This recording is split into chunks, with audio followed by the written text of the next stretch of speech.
অতএব কারো ভাঙ্গা ডিমে আমাদের কিছু যায় আসে না।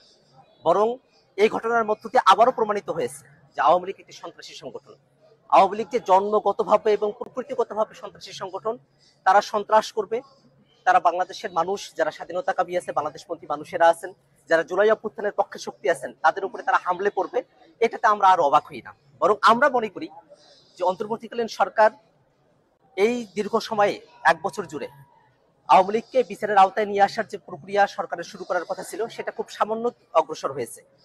আওয়ামী লীগের যেসব সন্ত্রাসীরা বাংলাদেশ থেকে পালিয়ে এসেছে, তারা বিদেশের বিভিন্ন জায়গায় তারা এখনো সন্ত্রাসের শখ করছে।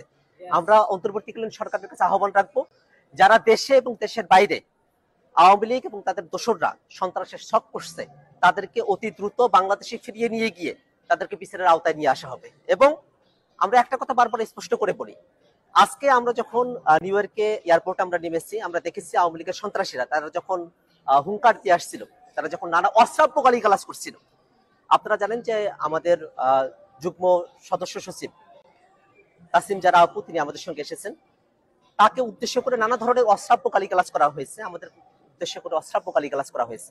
আমরা মনে করি এটাই আওয়ামী লীগের